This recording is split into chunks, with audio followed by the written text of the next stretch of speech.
నమస్తే నాగేశ్వర్ గారు. నమస్తే. వైఎస్ఆర్ కాంగ్రెస్ పార్టీ కూటమి ఏడాది పాలనకు నిరసనగా వెన్నుపోటు దినాన్ని నిర్వహిస్తోంది.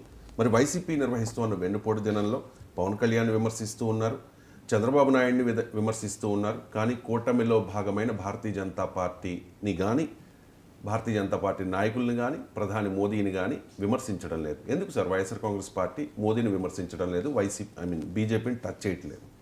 అంటే బహుశా బీజేపీ చంద్రబాబు నాయుడు హామీల్ని అంగీకరించలేదని వాళ్ళ అభిప్రాయం అయి ఉండాలి. ఎందుకంటే మేనిఫెస్టో కూడా బీజేపీ టచ్ చేయలేదు కదా.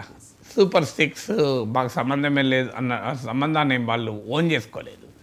కానీ మీరు అన్న దాంట్లో పాయింట్ ఏంటి అంటే వైసీపీ ఈ టెక్నికాలిటీ వల్ల బీజేపీని విమర్శించడం లేదనుకుంటే పొరపాటు. ఈ టెక్నికాలిటీ ఉండొచ్చు.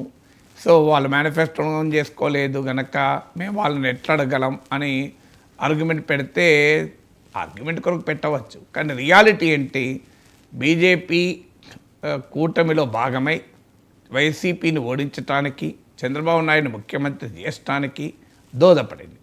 అందువల్ల కూటమి అన్నప్పుడు బీజేపీ లేకుండా కూటమి లేదు. ఆ కూటమి పేరే నేషనల్ డెమోక్రటిక్ అలయన్స్, ఎన్డీఏ. ఆ కూటమికి నాయకత్వం వహించేది బీజేపీ. కూటమిలో బీజేపీ ఉంటుంది, టీడీపీ ఒకసారి ఉంది, మధ్యలో బయటకు వచ్చింది, మళ్ళీ ఉంది. పవన్ కళ్యాణ్ ఎన్డీఏలో ఉన్నాడు, బయటకు వచ్చాడు, మళ్ళీ వెళ్ళాడు. సో వాడు who is permanent is BJP. ఇప్పుడు మీరు ఎన్డీఏ కూటమి పాలన ఏడాది పైన విమర్శిస్తున్నప్పుడు ఆ కూటమికి నాయకత్వం వహిస్తున్న ఆ కూటమిలో శాశ్వతమైన పార్టీ భారతీయ జనతా పార్టీ, టీడీపీలు జనసేనలకు కాదు. సో మరి ఎందుకు మాట్లాడలేకపోతున్నారు అనేది క్వశ్చన్. దాంతోపాటు వెన్నుపోటు లేదా?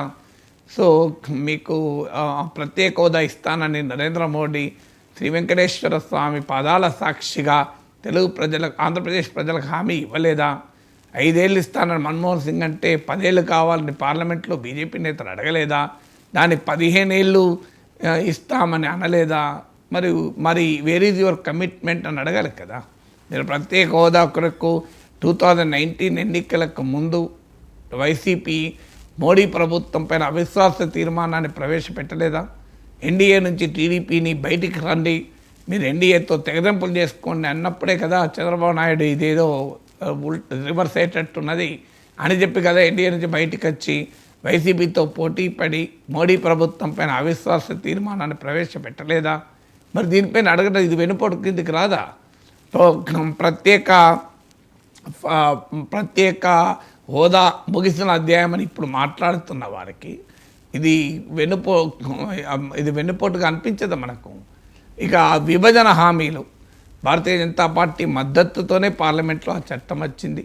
అనేక సందర్భాల్లో బీజేపీయే చెప్పుకుంది మా వల్లనే విభజన జరిగింది అని. సుష్మా స్వరాజ్ పెద్ద సోనియాను కాదు చిన్నమ్మను కూడా మర్చిపోకండి అన్నారు. మరి కాకినాడలోనే 2 రాష్ట్రాల తీర్మానాన్ని ఆమోదించారు. మరి ఆంధ్రప్రదేశ్కు విభజన హామీలు ఏవి అమలయ్యాయి? దాన్ని చెప్పాలి కదా. కడపలో స్టీల్ ప్లాంట్ సాకారమైందా? మీకు కాకినాడ తీరాన పెట్రోలియం రిఫైనరీ వచ్చిందా?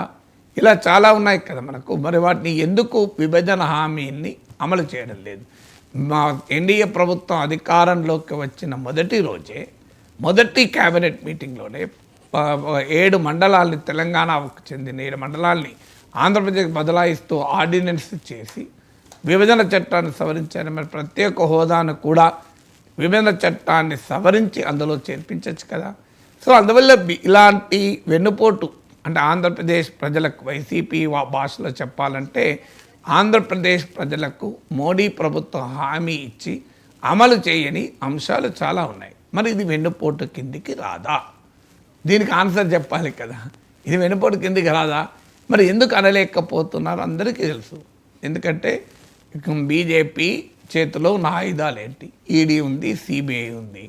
బీజేపీకి అనుకూలంగా ఉన్నవారిపైన కేసులు ఉండవు, బీజేపీలో చేరితే కేసులు ఉండవు, బీజేపీతో మైత్రి పెట్టుకుంటే కేసులు ఉండవు, ఉన్నా అవి నత్తనడకలు నడుస్తాయి. ఓ హేమంత్ బిశ్వా శర్మ, ఓ అశోక్ చవాన్, ఇవన్నీ మనకు అనేక ఉదాహరణలు ఇక్కడ ఉన్నాయి. సో లేదు, బీజేపీకి వ్యతిరేకంగా కనిపిస్తూ ఒక రకంగా ప్రతిపక్ష కూటమిలో మాయాగుర్రంగా ట్రోజన్ హార్స్గా ఉంటే కేసులు స్లో అయిపోతాయి. దానికి ఉదాహరణ మమతా బెనర్జీ. ఇలా బీజేపీతో పొత్తు పెట్టుకుంటే కేసులు ఉండవు. దానికి ఉదాహరణ తెలుగుదేశమే. ఇలా అందువల్ల మీకు ఇలాంటి పరిస్థితి ఉండగా సిబిఐ ఈడీ కేసులు రాజకీయ వారసత్వంతో పాటు పొందినటువంటి జగన్మోహన్ రెడ్డి బీజేపీ పైన మాట్లాడితే వెన్నుపోటు ఉంటే ఈడీ పోటు వస్తుంది. వెన్నుపోటు అంటే అందుకనికే ఆయన ఏమీ మాట్లాడలేకపోతున్నాడు. అందుకే మా బీజేపీ అసలు కూటమిలో ఉన్నది అని కూడా మర్చిపోతుంది వైసీపీ. ఆ కూటమి బీజేపీ సృష్టించిన కూటమిని కూడా మర్చిపోతుంది. సో అందువల్ల ఆంధ్రప్రదేశ్ పరిస్థితి ఏంటి, ప్రజలు పాపం అర్థం చేసుకోవాలి. ప్రజలు అసలు ఆంధ్రప్రదేశ్లో ఉన్న ప్రధాన పార్టీలన్నీ కేంద్రానికి మోకరిల్లాయి. ఏ గడ్డపైన మోకరిల్లాయి? కేంద్ర ప్రభుత్వం మిథ్య, గవర్నర్ వ్యవస్థ రద్దు చేయాలి, కేంద్రం మిథ్య అని నందమూరి తారక రామారావు గర్జించిన గడ్డ అది.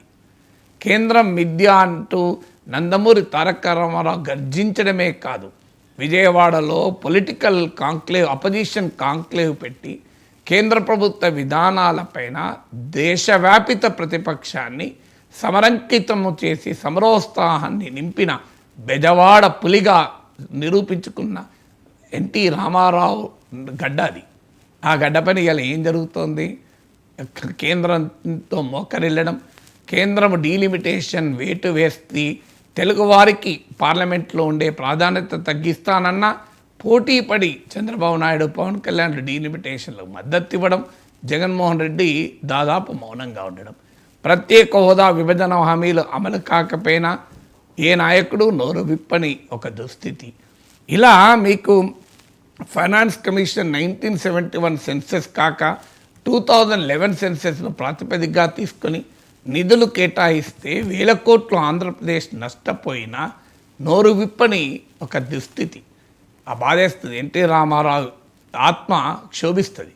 ఎన్టీ రామారావు జరిపిన పోరాటం మామూలు పోరాటం కదా. ఒక ప్రాంతీయ పార్టీని జాతీయ ప్రతిపక్షంగా నిలబెట్టినటువంటి తెలుగువారి చరిత్ర, ఢిల్లీ సింహాసనం కింద పదాంకృతం కాము అంటూ గర్జించినటువంటి బెబ్బులి పులి ఏమైంది ఇప్పుడు ఆంధ్రప్రదేశ్కు? ఆంధ్రప్రదేశ్ రాజకీయ నాయకత్వానికి ఏమైంది? అందుకే ఆంధ్రప్రదేశ్కి ఏమైనట్లు అని అనుకోవాలి మనం. ఇక